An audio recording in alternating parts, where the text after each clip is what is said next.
గారి పర్మిషన్తో ఆయన డైలాగ్ ఒకటి వాడుకోవాలనుకుంటున్నాను. ఆయన మొదలు పెట్టాడు, ఏమని చెప్పాడు? చిన్న పద్యం అన్నాడు కదా. ఆయన ధారణ ప్రతిసారి నన్ను విస్మయానికి గురి చేస్తూనే ఉంటుంది. అంటే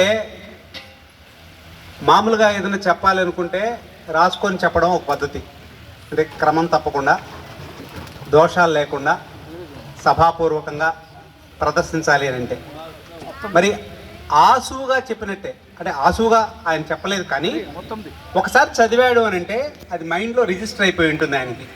అది ఆయనకి ఇచ్చినటువంటి దేవుడు ఆయనకి ఇచ్చినటువంటి గొప్ప బహుమతి.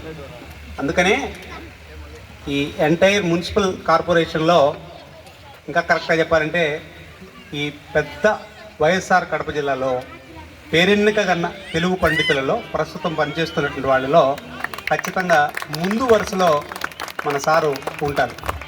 అంటే ఇది ఒక మచ్చు తునక మాత్రమే. అవకాశం అవసరం వచ్చినప్పుడు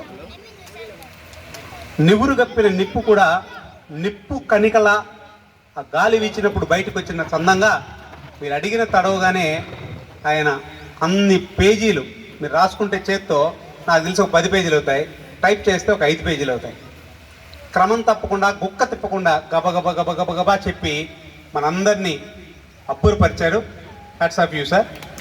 మరి ఆయన డైలాగ్ అన్నాను కదా, ఆయన డైలాగ్ ఏం చెప్తారంటే, ముందు ఎవరైనా బాగా మాట్లాడారనుకోండి, వేటకూర తిన్న తర్వాత తోటకూర తిన్నట్టు అంటాడు ఆయన. సో ఆయన అంత చక్కగా మాట్లాడిన తర్వాత, ఉన్నటువంటి వక్తలు అంత చక్కగా మాట్లాడిన తర్వాత ఏమున్నాయి మాట్లాడడానికంటే, ఉన్నాయి మాట్లాడాల్సినవి. ఓ 10 నిమిషాల సమయం అయితే నాకు కావాలి, మీ అటెన్షన్ కూడా నాకు కావాలి. రైట్.